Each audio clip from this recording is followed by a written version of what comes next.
Hi everyone again, and today you're very lucky because you're getting 2 chapters. So I'm doing chapter 14 for you now, and it's called A Boogie on the Ceiling. So we left chapter 13 with Raj the newsagent screaming because he had seen the rat. No, please, pleaded the newsagent. I don't like it, I don't like it. Ding! An old lady entered the shop and looked up, bemused at the newsagent perched on top of his counter. Raj was clutching his trouser legs. What little hair he had on his head standing on end. He was trampling all the newspapers in terror with his big, clumsy feet. Hello, Mrs. Bennet, said Raj, his voice shaking. Your Knitting Weekly is on the shelf. You can just pay me next time. What on earth are you doing up there? Inquired the old lady quite reasonably. Raj looked over at Zoe. Surreptitiously, she put her finger to her mouth, imploring him not to tell. She didn't want everyone to know she had a rat, or soon the news would spread to the estate and her dreaded stepmother. Unfortunately, though Raj was not a natural liar. I just bought some space dust, said Zoe, stepping in. You know, the popping sweets. It had been left out in the sun and became highly explosive, and when I opened the bag, it sprayed all over the shop. Yes, Miss Zoe, chimed in Raj. A most regrettable incident, because it's only 15 years since I had the shop repainted, and I'm just trying to pick some space dust off the ceiling. Raj came across a particularly ingrained piece of dirt on the ceiling and scratched at it.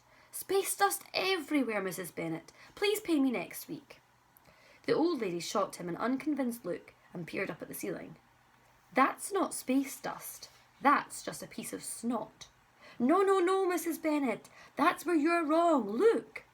Reluctantly, Raj used his fingernail to prise away the bogey he had long since sneezed up there and popped it in his mouth. Pop! He said unconvincingly. Oh, I do love space dust. Mrs. Bennet looked at the newsagent as if he was quite mad. It looked more like a big piece of snot to me, she muttered before leaving the shop. Ding! Raj quickly spat out the ancient bogey. Look! The little thing is not going to hurt you, said Zoe. She gently took him out of her pocket. Curiously, Raj clambered down and slowly approached his worst nightmare. He's only a baby, said Zoe encouragingly. Soon Raj was at eye level with the rodent.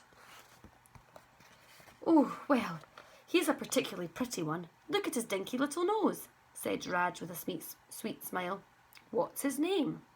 Armitage, answered Zoe confidently. Why is he called that? Asked Raj. Zoe was embarrassed, as she had named her pet after a make of toilet, and simply said, Oh, it's a long story. Give him a stroke. Oh, no. He won't hurt you. If you're sure. I promise.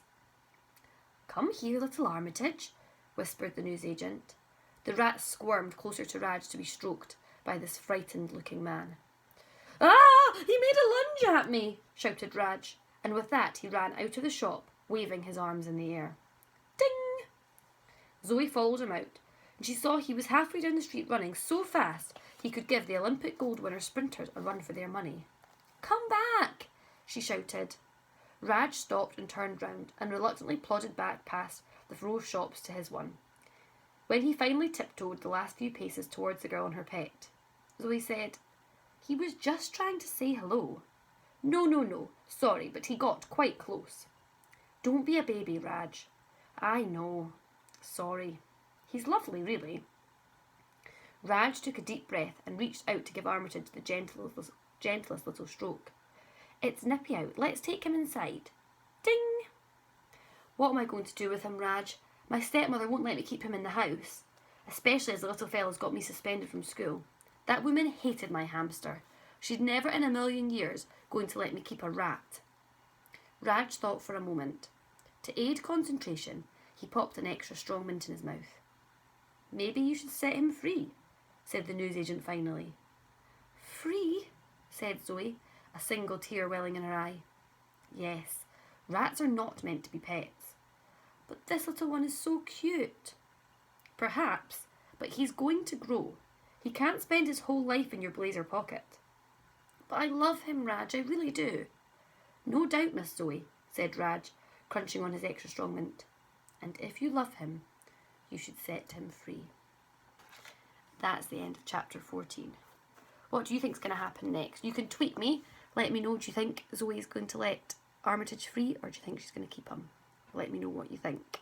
So that is my 2 chapters for today. So there'll be another chapter uploaded tomorrow, so we'll have to wait and see who does that. Bye, guys.